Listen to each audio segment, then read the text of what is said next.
یہ حجر اسود دور ہے، یہ حجر اسود راشا ہے، وہاں جائیں تو حبشی پسلیاں توڑتے ہیں، کونیاں مارتے ہیں، لہذا اللہ کے نبی کا فرمان ہے دور کھڑے ہو کے اس کا استلام کرو، یعنی اس کو سلام کرو، اس کو سلام کرو، اگر پہنچ نہیں سکتے اس کو سلام کرو۔ مولوی صاحب آپ اس تک نہیں پہنچ سکتے، اس کا تصور کرو تو پتھر تک سلام پہنچ جاتا ہے،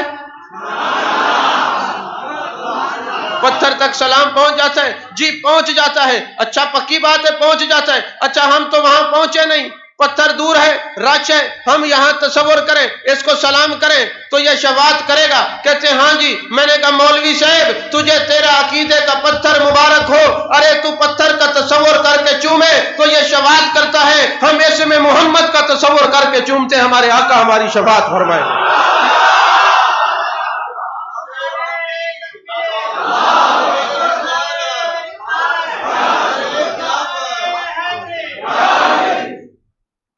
توجہ ہے آپ کی؟ چلیں آگے چلتے ہیں۔ بھائی 7 چکر ہیں، کیوں 7 چکر لگائیں؟ 2 لگا لیتے، نہیں 7 لگانے ہیں۔ یہ 7 چکروں میں کیا معاملہ ہے؟ اچھا پھر چکر بھی ایسے الٹے لگانے ہیں، بھائی یہ الٹے کیوں لگائیں؟ سیدھے لگا لیتے، نہیں قبول نہیں ہوں گے، ایسے الٹے لگاؤ۔ بھائی کیوں؟ کہتے یہ دل بھی اس طرف ہے، یہ گھر بھی بائیں طرف ہے، اور دل بھر کا گھر بھی، بس چکر لگا لو۔ اچھا 7 ہی کیوں لگائیں؟ کہا جہنم کے دروازے 7 ہیں اور طواف کے چکر بھی 7 ہیں، ادھر سے تمہارے چکر مکمل، ادھر دروازے 7 کے 7 جہنم کے بند۔ لیکن ایک بات یاد رکھنا، بہن بھائیوں کو، رشتہ داروں کا مال دبا کے ان کو چکر دے کے چکر 1000 بھی لگا لو کچھ نہیں ہوگا، پہلے ان کا مال واپس کرو گے تب پھر تمہیں یہ چکر فائدہ دیں گے، ورنہ چکر میں ہی رہو گے۔ اچھا جی زمزم شریف ہے نا جی، میرے آقا علیہ الصلوۃ والسلام کی حدیث پاک ہے، کچھ نہ کرو زمزم کو پکڑ لو، ایسے غور سے دیکھتے رہو، کیا ہوگا یا رسول اللہ صلی اللہ علیہ وسلم؟ فرمایا جو زمزم کو تکتا رہے اس میں یہ تاثیر ہے کہ یہ نفاق کی بیماری کو چھین لیتا ہے، زمزم کو تکنے والا منافق نہیں ہو سکتا۔ زمزم کو تکو یعنی آب کو تکو تو بندہ منافقت سے بری ہو جاتا ہے۔ تو ظالمو ذرا دل پہ ہاتھ رکھ کے بتاؤ، جو آب کو تکے وہ نفاق سے بری ہوتا ہے، اور جو رسالت ماب کو صحابہ تکتے رہتے ہیں وہ کیسے نفاق میں آ سکتے ہیں؟ تمہیں کیا پتا میرے نبی کے صحابہ کی عظمت کیا ہے؟ اچھا پھر میرے مصطفیٰ کریم صلی اللہ علیہ وسلم فرماتے ہیں یہ ہاتھ میں رکھو کاسا زمزم کا، اور کو اے اللہ مجھے دوبارہ مدینے بلا لے، پانی پی لو، دعا قبول ہے۔ ہاتھ میں زمزم لے کر دعا مانگو، دعا قبول۔ میرے آقا فرماتے ہیں 3 چلو بھر کے اپنے سر پہ ڈالو زمزم شریف کے، تو جب تک تم جیتے رہو گے تمہیں کوئی رسوا نہیں کر سکتا۔ یا رسول اللہ صلی اللہ علیہ وسلم اس زمزم کے اندر یہ خاصیت کیسے آئی کہ اس کو 3 چلو بھر کے سر میں ڈالے تو بندہ رسوا نہیں ہوتا؟ فرماتا ہاں، فرماتے میں نے اپنا لعاب ڈالا ہے، جس زمزم میں لعاب مصطفیٰ آ جائے تو اس کے اندر یہ تاثیر ہے وہ رسوا نہیں ہو سکتا۔ ارے تمہارے سر پہ لعاب آئے تم رسوا نہیں ہو سکتے، جن کے سروں پہ ہاتھ رسالت ماب آئے وہ کیسے رسوا ہو سکتے؟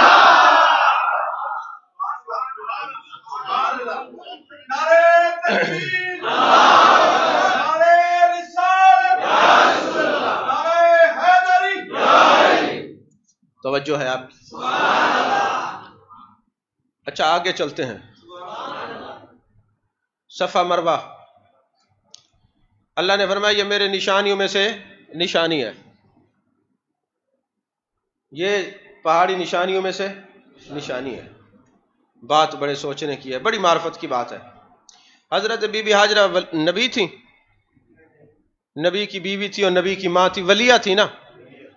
اچھا ولی جس جگہ قدم رکھ دیں وہ مقام اللہ کی نشانیوں میں سے نشانی ہوتی ہے۔ اللہ نے یہی تو بتایا ہے کہ ولی کے قدم جس بے آب و گیا پہاڑی پہ لگ جائیں، ولیہ کے قدم لگ جائیں، ولی کے قدم لگ جائیں، وہ اللہ کی نشانیوں میں سے نشانی ہے۔ تو جہاں قدم و سمیت ولی آرام کر رہے ہوں اس جگہ کا مقام کیا ہوگا؟ ذرا سوچیں تو صحیح نا۔ تو دوستو کہنے کا مقصد یہ ہے اپنی نسبتیں محبوب سے مضبوط کر لیں. بس یہ کلیہ یہ سبق لے کے جائیں. نبی کی ذات پہلے، استاد بعد میں. نبی کی ذات پہلے، پیر بعد میں. نبی کی ذات پہلے، باپ بعد میں. نبی کی ذات پہلے، اولاد بعد میں. نبی کی ذات پہلے، رشتہ دار بعد میں. ارے ساری کائنات کے رشتے بعد میں، میرے مصطفیٰ کا رشتہ پہلے. اور میرے آقا نے فرمایا لا یؤمن احدکم حتی اکون احب الیہ من والدہ ووالدہ والناس اجمعین. آج اس رات بیٹھ کر یہ تحیہ کرتے ہیں یا رسول اللہ صلی اللہ علیہ وسلم بے شک ہمارے اعمال ایسے نہیں جیسے ہونے چاہیے، مگر ایک بات ہے وہ یہ ہے کہ ہم تیرے در کے غدار نہیں، ہم منافق نہیں، ہم تیری ہر نسبت کا احترام کرنے والے ہیں. ہم تیری ہر نسبت کا احترام کرنے والے ہیں. اور میرے آقا نے فرمایا المرء مع من احبا، جو جس کے ساتھ محبت کرے گا اسی کے ساتھ ہوگا. امام غزالی نے احیاء العلوم میں لکھا، آپ اٹھائیں احیاء العلوم، اس کے اندر یہ بات لکھی ہوئی ہے. ابو جعفر سعدلانی رحمت اللہ علیہ بہت بڑے بزرگ ہیں، فرماتے ایک رات میں سویا، میں نے خواب میں دیکھا میرے آقا جلوہ گر ہیں، ساتھ ابو بکر صدیق بھی ہیں، حضرت فاروق اعظم بھی ہیں، حضرت عثمان غنی بھی ہیں، حضرت مولا علی بھی ہیں، عشرہ مبشرہ صحابہ بھی ہیں رضوان اللہ علیہم اجمعین. تو فرشتے ہاتھ دھلا رہے ہیں، دسترخوان بچھا ہوا ہے اور میں ساتھ بیٹھا ہوا ہوں. دو فرشتے ہاتھ دھلاتے دھلاتے جب میری طرف آنے لگے، ایک نے کہا ابھی تو یہ زندہ ہے، اس کا وصال نہیں ہوا، اس کی روح قفس امسری سے پرواز نہیں کی، اس کو کیوں یہ ہاتھ دھلائیں، اس کو کھانا کیسے کھلائیں، اس کو دسترخوان پہ کیسے بٹھائیں. تو میں نے سرکار دو عالم نور مجسم صلی اللہ علیہ وسلم کو دیکھا. میں نے ہاتھ جوڑ کے عرض کی یا رسول اللہ صلی اللہ علیہ وسلم آپ کا یہ فرمان نہیں ہے المرء مع من احبا، جو جس سے محبت کرے گا اسی کے ساتھ ہوگا. میرے آقا نے فرمایا ہاں یہ میرا فرمان ہے. میں نے کہا حضور میرے اعمال تو ایسے نہیں ہیں، لیکن ایک نسخہ ہے، وہ ایک بچنے کا طریقہ ہے، میں آپ سے محبت کرتا ہوں. اور آپ نے فرمایا جو مجھ سے محبت کرے گا میرا ہے تو میں آپ کا نہیں ہوں.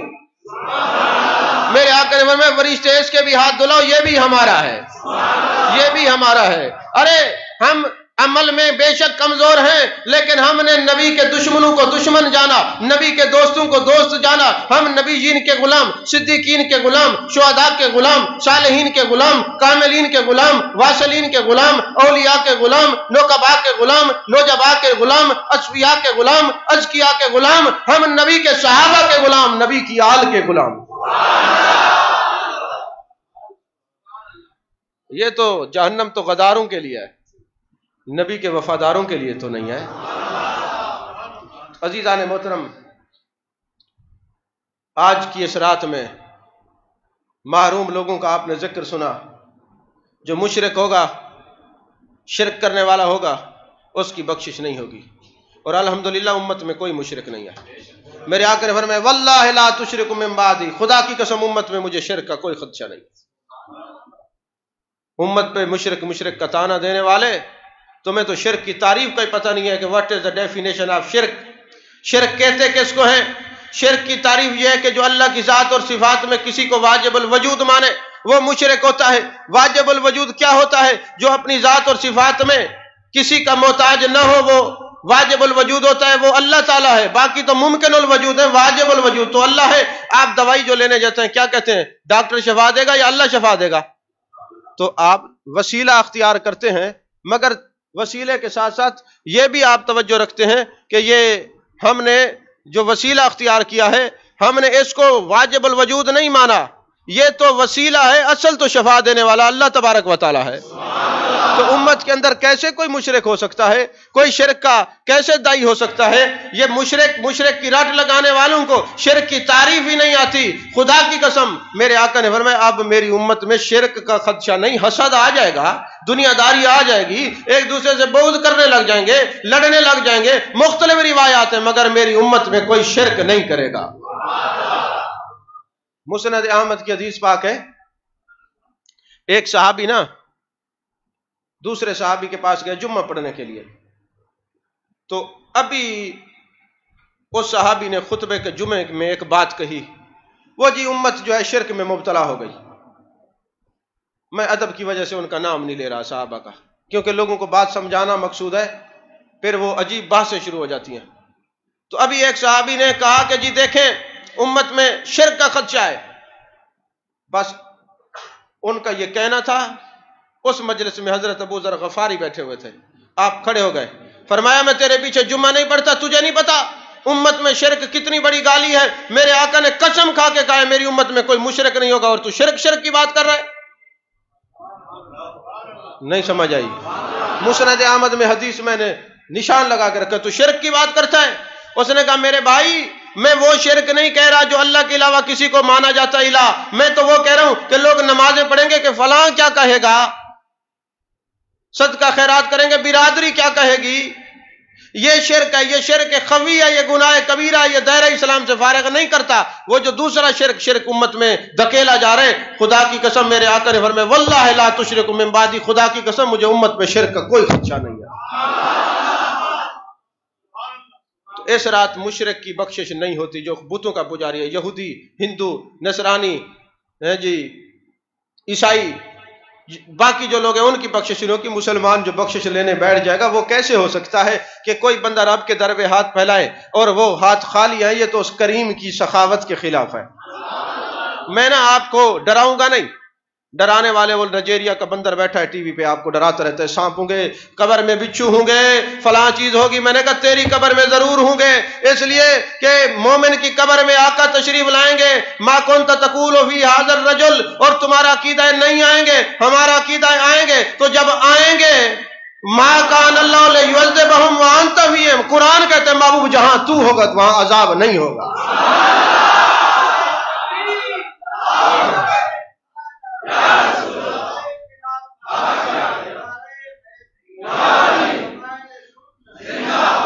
لیکن اس کا مطلب یہ نہیں ہے کہ عمل چھوڑ دو, عمل ضرور کرنا ہے. اس بات پہ نہ رہنا, ہو سکتا ہے اسی وجہ سے مسئلے بن جائیں کہ انکار کیا تھا. انکار نہیں کرنا, عاجزی اختیار کرنی ہے, عمل کرنا ہے. اچھا پھر ایک بات اور بھی میں عرض کر دوں, شرک اور رسالت کا جو نظریہ ہے جدا جدا نہیں ہے, اس کو جدا نہ سمجھنا. میں ایک مثال دیا کرتا ہوں. ایک مرید تھا, وہ پیر صاحب کے ہاتھ پہ گیا بیعت ہونے کے لیے. تو جب مرید ہو گیا, آج کل تو مرید ایسے جس کو 5 منٹ ٹائم دے دو وہ کہتے بس میرا تو پیسے نہیں ہیں, دعا کریں, اور اسی چکر میں لگے رہتے امیر ہو جاؤں, کبیر ہو جاؤں. میں کوئی امیر ہوں؟ میں ایک مثال تو میں لطیفہ نہیں سناتا, لیکن میرے ذہن میں آ رہے, ہنسنا نہیں ہے. ایک بندے کو مل گیا کہیں سے, یہ تربوز نہیں ہوتا جس کو ہم سریکی میں ہندوانا کہتے ہیں, تو مل گیا تو اس نے سر پہ اٹھا لیا. اچانک اس کو ٹھوکر لگی, وہ تربوز زمین پہ گرا, اس کے اندر سے جن نکل آیا. جب جن نکل آیا تو اس نے کہا کیا حکم ہے میرے آقا. اب مرید بھی کوئی ایسا ہی تھا جیسے ہمارے ہیں. اس نے کہا میرے لیے محل بنا. رکھ کے ماری چپیٹ, کہتے ہیں محل بنانے جوگا ہوتا تو تربوز میں رہتا. نہیں سمجھ آئی بات؟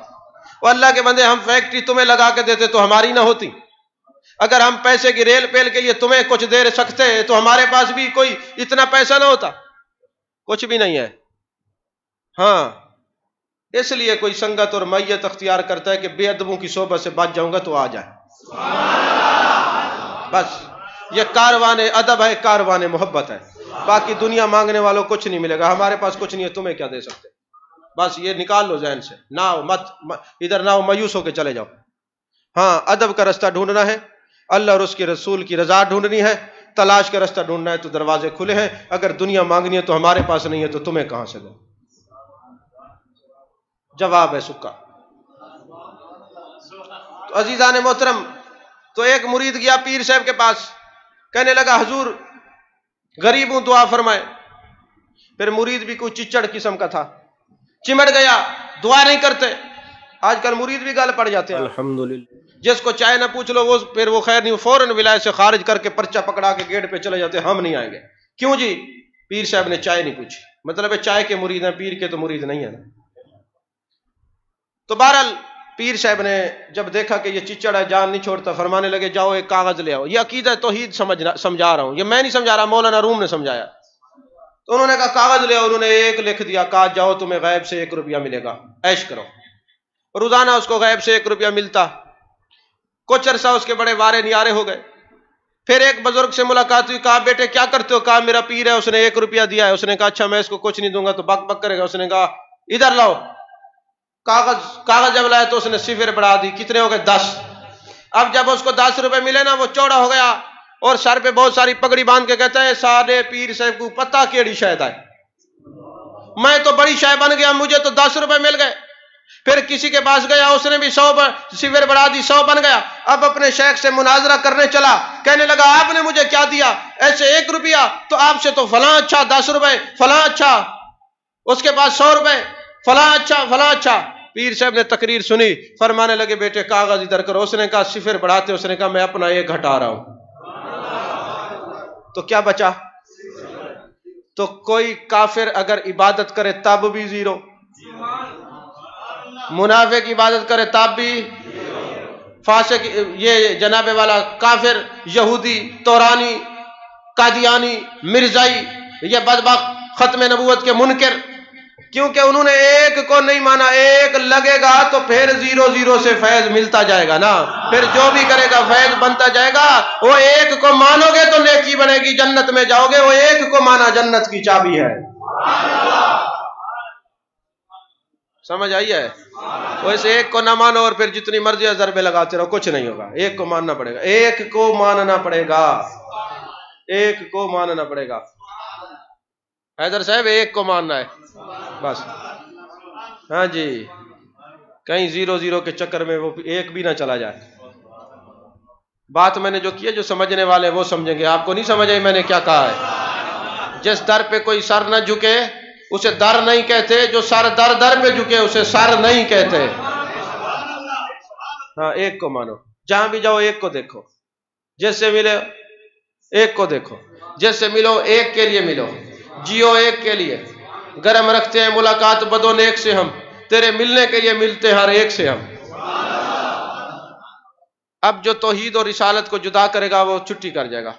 مولانا روم نے سمجھایا مثال, کہنے لگا ایک شاگرد گیا اپنے استاد کے پاس, اور وہ شاگرد جو تھا, آپ نے دیکھا ہوگا بعض بندے ایسے ہوتے ہیں نا, وہ آپ کو دیکھ رہے ہو تو لگتا ہے ادھر دیکھ رہے ہیں, ان کی نگاہ کے اندر نا کوئی تھوڑا ٹیڑھ پن ہوتا ہے, ایسا ہوتا ہے نا, اس کو بھینگا کہتے ہیں. اب جس کو 1 کے بجائے 2 چیزیں نظر آئیں, ایسا شاگرد استاد کے پاس گیا اور کہنے لگا اب میں نے جو بات کی آپ نہیں سمجھے, یہ خواجہ فرید ہی سمجھ سکتے ہیں یا بابا فرید. کا ٹیڑھ پن تھا اس کی نگاہ میں, اس نے جدا دیکھا. نہیں سمجھ, ٹیڑھ پن تھا نگاہ میں, اس نے جدا دیکھا. 1 کے بجائے اس کو 2 نظر آئے, اور جب 2 نظر آئے تو استاد نے کہا بیٹے جاؤ کمرے سے شیشہ لے آؤ. استاد جی اندر تو 2 شیشے رکھے ہیں, کون سا لے آؤں؟ انہوں نے کہا بدبخت 1 ہے. نہیں سمجھ آئی آپ؟ انہوں نے کہا نہیں 2 ہیں. کہا پتھر لے جاؤ, 1 شیشے کو توڑ جو ٹوٹ جائے رہنے دینا, اور جو بچ جائے لے آنا. جب پتھر مارا, واپسی آ کے گندا منہ کر کے کہتے ہیں حضور میں نے 1 کو مارا تھا, دونوں گئے. یار خواجہ فرید کی نگری میں یہ بات ہوتی تو اس کا مزہ ہی کچھ اور ہوتا. آپ نہیں سمجھے میری بات کو. ہاں, خواجہ محمد یار فریدی رحمت اللہ علیہ گئے کسی پروگرام میں, وہاں کسی نے کہا نعرہ تکبیر, نعرہ رسالت. آپ نے ٹھنڈا سانس لیا اور سریکی میں کہا اچھا تو ایک سمجھی ودیا سے آج پتہ لگے ڈو ہے. ہائے ہائے ہائے, نہیں سمجھ آئی آپ کو. اس لیے خواجہ صاحب نے فرمایا ہیک دی دم دم سکھ ہے, جڑا ہیک کو لو کر جانے کافر تے مشرک. ہاں, توحید کے پردے میں رسالت کا انکار کرنے والوں نہ یہ رہے گا نہ وہ رہے گا. ہاں جی, بہرحال اللہ سمجھ کی توفیق عطا فرمائے. میں اپنے الفاظ واپس لے کے ادھر لے کے چلتا, جو آپ کو سمجھ آتے ادھر جا رہے ہیں. یہ خود بخود ہی تصوف شروع ہو گیا تھا, میں نے کہا شاید آپ کو سمجھ آ جائے, لیکن نہیں سمجھ آیا, تو میں مایوس ہو کر لوٹ کے دوسری طرف جا رہا ہوں. تو فرمایا بغض اور کینہ رکھنے والوں کو کچھ نہیں ملے گا, قطع تعلقی سے, خون کے رشتوں سے قطع تعلقی کرنے والوں کو کچھ نہیں ملے گا. میرے آقا نے فرمایا جس محفل میں قطع تعلقی کرنے والے موجود ہوں دعا قبول نہیں ہوتی. یہی وجہ ہے کہ 10 لاکھ ملا اکٹھے ہوتے ہیں, جو بھی دعا کرتے الٹ. نہیں سمجھ آئی؟ اے اللہ کشمیر کو آزاد کرا, کشمیر کا بیڑا غرق. فلسطین کے لیے دعا کی, کیوں 10 لاکھ اکٹھے ہو گئے, دعا قبول کیوں نہیں ہوئی؟ کہا یہ لوگوں کا حق جا کھا کے یہاں آئے بیٹھے ہیں. نہیں سمجھ آئی؟ یہ خون کے رشتوں کو قطع تعلقی کر کے بہن بھائیوں سے جدا ہو کے یہ 10 لاکھ 20 لاکھ 30 لاکھ 35 لاکھ آئے بیٹھے. کہا تم تو 30 35 کی بات کرتے ہو, اس مجلس میں کوئی ایک بھی ایسا بیٹھا ہو تو عرش معلیٰ پر دعا نہیں جاتی. اب یہاں بھی جو میں نے بات کی یہ بھی آپ نہیں سمجھا. سمجھ آئی ہے؟ عبادت کا نور چہرے پہ تب آتا ہے جب بہن بھائیوں کا حق دیا جائے. ہاں جی, ہر چیز ہضم کر کے آپ لاکھ اجتماعات میں جائیں کچھ نہیں ہوگا. اب بتائیں مجھے ایسی باتیں کوئی کر سکتا ہے جس نے ویلے لینی ہو, پیسے لینے, ان کو پتہ ہے پیسے نہیں دیں گے ناراض ہو جائیں گے. جس قاری صاحب کی تنخواہ 2000 ہو وہ کیسے حق بیان کرے گا؟ ان کو پتہ ہے کان سے پکڑ کے تو نکل آئے تو ساگو دسے سے. ایسا ہے؟ تو عزیزان محترم, میرے آقا نے فرمایا لا يدخل الجنہ قاطع او کما قال علیہ السلام. بخاری شریف کی حدیث پاک ہے, قطع تعلقی کرنے والا جنت میں نہیں جائے گا. ایک واقعہ یاد آ رہا ہے ابن جوزی کا, اگر اجازت ہو تو سنا دو. ابن جوزی لکھتے ہیں کہ ایک شخص, 2 دوست تھے آپس میں. ایک شخص نے اپنی جمع پونجی کچھ سونے کی اشرفیاں دوست کو دی کہ میرے بھائی اس کو سنبھال کے رکھ لے, اور میں کہیں جا رہا ہوں تجارت کے لیے, جب واپس آؤں گا تو یہ لے لوں گا.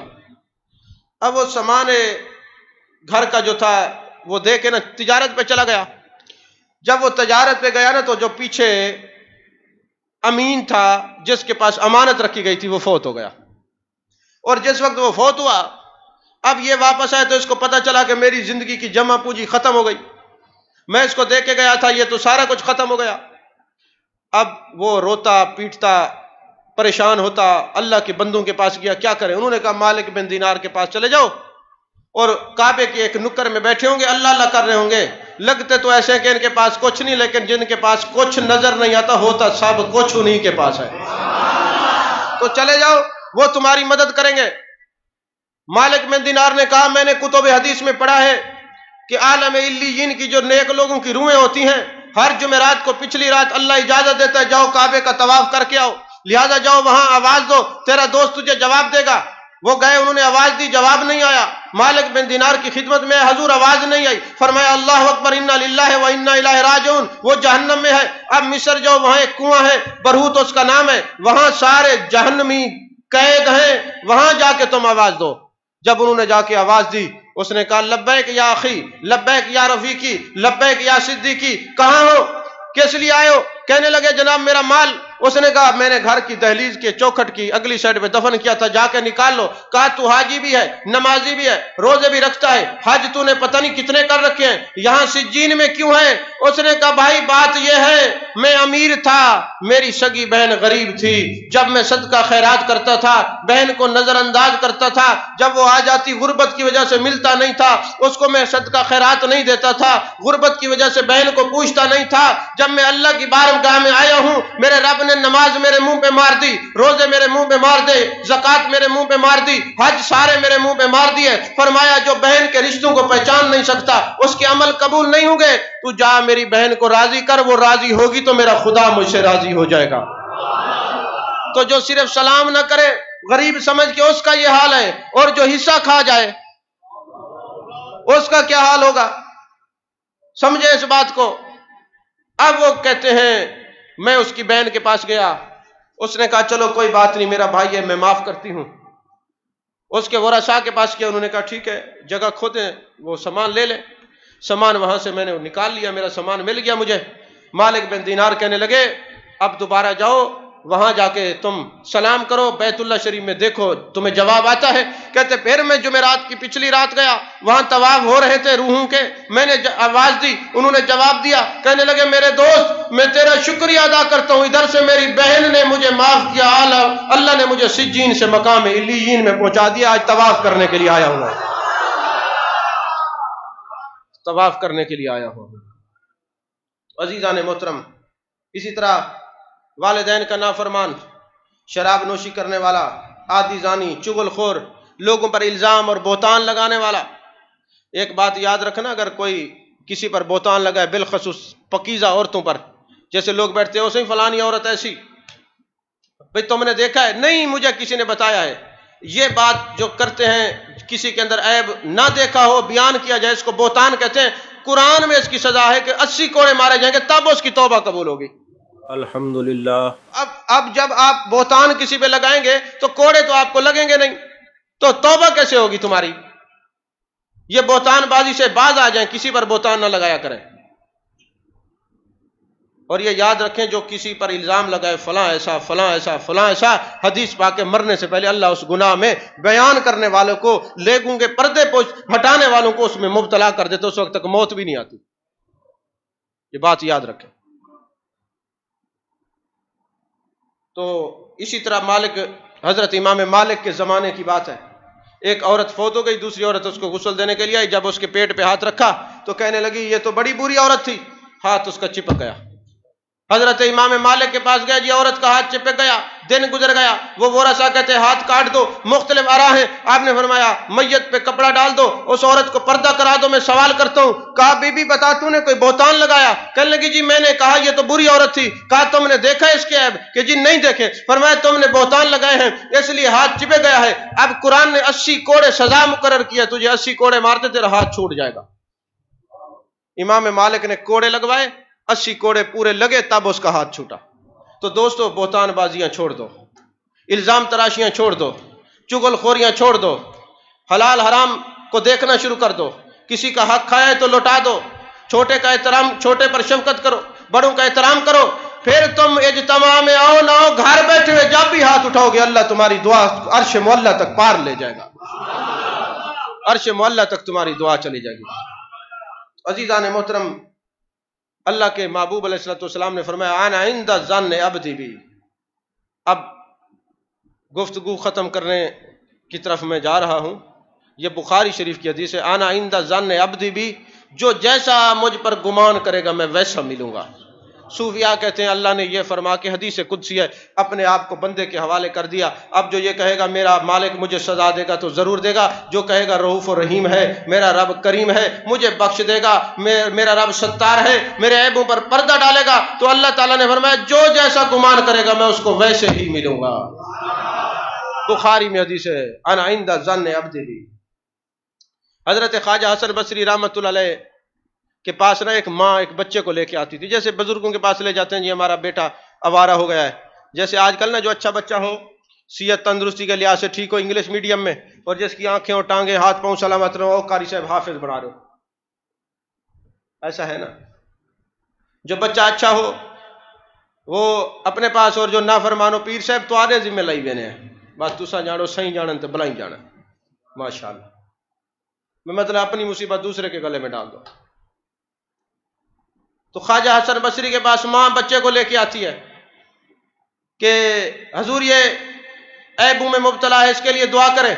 انہوں نے توبہ کرائی، بچے نے توبہ توڑ دی، پھر توبہ کرائی، پھر توڑ دی، پھر توبہ کرائی، پھر توڑ دی، آخر کار وہ بچہ بیمار ہو گیا، قریب المرگ ہو گیا۔ کہنے لگا اماں جان ایک بار خواجہ حسن بصری کے پاس چلی جاؤ، اب میرے دنیا سے جانے کا وقت ہے، ان کو کہو ایک بار توبہ کرا لے، اب نہیں توڑوں گا۔ جب حضرت خواجہ حسن بصری کے پاس ماں آئی تو آپ جلال میں آ گئے، فرمایا توبہ کرواتا ہوں پھر توڑ دیتا ہے، توبہ کرواتا ہوں پھر توڑ دیتا ہے، میں نہیں جاتا۔ جب انہوں نے بچے نے سنا کہ خواجہ حسن بصری نہیں آئے مجھے توبہ کروانے کے لیے، کہنے لگا امی جب میں دنیا سے چلا جاؤں میرا منہ کالا کرنا، میرے گلے میں رسی باندھنا، میرے منہ پر مٹی ڈال دینا، اور مجھے گلیوں میں گھسیٹنا، اور کہنا جو توبہ کر کے توڑ ڈالے اس کا یہی انجام ہوتا ہے۔ یہ کہا روح پرواز کر گئی، اور ماں نے جب گلے میں رسی باندھنا چاہی، ہاتف غیبی سے آواز آئی بڑھیا میرے یار کے جسم سے ہٹ جا، خبردار اس کو رسی نہ باندھنا، اور جا حسن بصری کو کہہ دے تو میری مخلوق کو مجھ سے دور کرتا ہے، ارے معاف کرنے والا میں ہوں، تو نے کب سے یہ ٹھیکہ لے لیا ہے؟ انا عند ظن عبدی بی، یہ گمان لے کے اٹھنا ہے میرا رب غفور الرحیم ہے۔ ہم نبی کے امتی ہیں۔ ایک نا مولانا صاحب تقریر کر رہے تھے تو کہنے لگے سورج سوا نیزے پہ ہوگا، سختی ہوگی اور اتنا ہوگا، تپش ہوگی، زبانیں نکلی ہوں گی، پیاس لگی ہوگی۔ تو مجمع سے خان صاحب اٹھے، پٹھان تھا، کھڑا ہو گیا، اس نے کہا مولانا یہ جتنی آپ نے باتیں بتائی ہیں ٹھیک ہیں، ہوں گی، لیکن یہ بتا اس کے باوجود وہاں آقا ہوں گے؟ انہوں نے کہا جی آقا ہوں گے۔ کہا جب آقا ہوں گے پھر ہمیں بھی کوئی ڈر نہیں ہے، تو میرے آقا جب ہوں گے پھر کیا پریشانی ہے؟ یہ شفاعت کا مقام ہے۔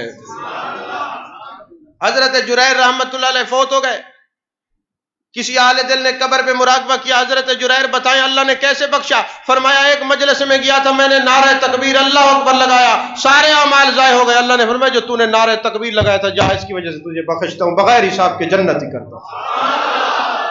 بہانے ہیں اس کے ڈھونڈ بخشش کے۔ حضرت ابو سختیانی رحمت اللہ علیہ، بہت بڑے، ابو ایوب سختیانی بہت بڑے بزرگ ہیں، عالم بھی تھے۔ ایک دن ایک فاسق فاجر کا، گناہگار کا جنازہ اور ہے، بد مذہب کا اور ہے، یہ گناہگار کی بات ہو رہی ہے۔ بد مذہبوں کے جنازے میں نہ جایا کرو۔ سورہ توبہ کی آیت نمبر 84، وَلَا تُصَلِّ عَلَىٰ أَحَدٍ مِّنْهُمْ مَاتَ أَبَدًا وَلَا تَقُمْ عَلَىٰ قَبْرِهِ۔ جب منافق مر جائے، گستاخ رسول مر جائے، بد مذہب مر جائے، اس کے جنازے میں نہ جانا، پتہ لگے اس کی قبر ہے، اس کی قبر پہ کھڑا نہ ہونا۔ یہ کوئی حدیث نہیں ہے، یہ قرآن کی آیت ہے، سورہ توبہ ہے، آیت نمبر 84 ہے۔ ہاں جی، تو وہ فاسق تھا، گناہگار تھا، جنازہ آ رہا تھا، آپ نہ چھپ گئے حجرے میں کہ کہیں اس کا جنازہ نہ پڑھانے کے لیے مجھے کہہ دیں۔ تو رات کو ہاتف غیبی سے آواز آئی، ابو ایوب سختیانی، رحمت الہی کے خزانے تیرے قبضے میں دے دیے جاتے، تو خرچ ہی نہ کرتا، کہیں ختم نہ ہو جائے؟ کیا بخشش کے دروازے تیرے لیے ہیں؟ میں نے اپنے نبی کی امت کے لیے بخشش کے دروازے کھول رکھے ہیں، جو مجھ سے امید لے کے آئے گا میں اس کو تنہا نہیں چھوڑوں گا، اس کی امید کے مطابق اس کو نواز دوں گا۔ ابن حمید رحمت اللہ علیہ، آخری بات کر کے گفتگو ختم کر رہا ہوں۔ ابھی جو میں نے تیاری کی تھی وہ بیان نہیں کر سکا، کیونکہ کافی ساری تھکاوٹ کے اثرات مجھ پر بھی اب نہیں بولا جا رہا، اور آپ تو ویسے ہی ماشاءاللہ پیدائشی تھکے ہوئے ہیں۔ تو حضرت ابو حمید رحمت اللہ علیہ بہت بڑے بزرگ تھے، بہت بڑے ولی کامل تھے۔ تو ان کا جو بھانجا تھا نا، تو وہ بڑا بدتمیز اور گستاخ قسم کا بندہ تھا۔ تو اس کے کرتوت اچھے نہیں تھے، اعمال اچھے نہیں تھے۔ تو ابو حمید بہت بڑے بزرگ تھے۔ تو اب جب ان کا بھانجا مرنے کے قریب ہو گیا، سکرات لگی، نزا کا عالم طاری ہوا، تو ابن حمید کی ہمشیرہ اور مرنے والے کی ماں زار و قطار رو رہی ہے۔ تو جو دنیا سے جانے والا بچہ تھا عالم نزا میں، اپنے ماموں ابو حمید رحمت اللہ کہتے ماموں دیکھ لے میری اماں رو رہی ہے، آنسو بہا رہی ہے۔ انہوں نے کہا بیٹے تیرے اگر اعمال اچھے ہوتے، تیرے کرتوت اچھے ہوتے تو آج تیری ماں کو رونا نہ پڑتا۔ کہا ماموں ایک بات تو بتائیں، یہ میری ماں میرے لیے کس لیے رو رہی ہے؟ کہا اس لیے کہ اس کو تیرے اوپر رحم آ رہا ہے، یہ رحم کی وجہ سے رو رہی ہے۔ کہا ماموں پھر اماں کو کہہ دے رونا نہیں، تو ایک ماں ہے، تجھے مجھ پر رحم آ رہا ہے تو تجھ سے برداشت نہیں ہو رہا۔ جس خدا کو 100 ماؤں سے زیادہ پیار ہے وہ مجھ پر رحم نہیں کرے گا، وہ مجھ پر رحم نہیں کرے گا۔ بس یہ کہا، کلمہ پڑا، روح پرواز کر گئی۔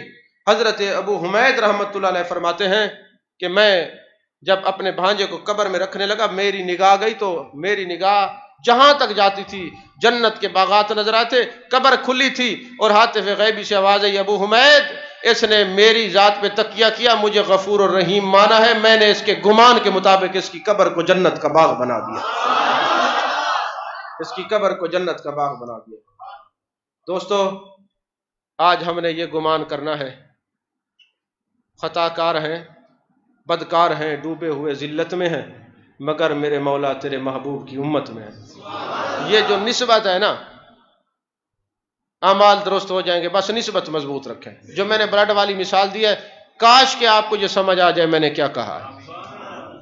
تو آپ کے جسم سے خون کا قطرہ جدا ہو تو پلیت ہو جاتا ہے، اور کوئی امتی نبی سے جدا ہو۔ اگلے دن کوئی یونیورسٹی کے بچے آئے ہوئے تھے، تو میں نے ان سے ایک بڑی بات کی ہے۔ وہ کہنے لگے جی ہمیں تو انسانیت کی بات بتائیں، اسلام بعد میں انسانیت پہلے۔ میں نے کہا مجھے یہ بتاؤ کہ جب تم پیدا ہوئے تھے تو تمہیں ختنہ کیا گیا تھا، یہ فرض ہے کہ سنت ہے؟ کہنے لگے جی سنت ہے۔ میں نے کہا یہ داڑھی خط بنوانا سنت ہے، بال کٹوانا سنت ہے، ناخن سنت ہے؟ تو میں نے کہا پیدا تو تم انسان ہوئے تھے، مگر محبوب کی سنتوں نے تمہیں حسین بنا دیا۔ اگر تم 6 مہینے ان ساری سنتوں کو چھوڑ دو، پتہ ہی نہیں چلے گا انسان کا بچہ بیٹھا ہے کہ ریچھ کا بچہ بیٹھا ہے۔ تو تم انسان پیدا ہوئے تھے، اور انسان کو انسان بنانے والے امام الانبیاء کی ذات ہے، میرے مصطفیٰ کریم صلی اللہ علیہ وسلم کی ذات ہے۔ ارے در مصطفیٰ کو مضبوطی سے پکڑ لو، محبوب کے دامن کو مضبوطی سے پکڑ لو۔ قرآن کا بھی یہی وعدہ ہے، قل ان کنتم تحبون اللہ فاتبعونی یحببکم اللہ۔ اللہ تعالیٰ میری معروضات کو قبول فرمائے۔ وآخر دعوانا الحمدللہ رب العالمین۔ انشاءاللہ العزیز 2 بجے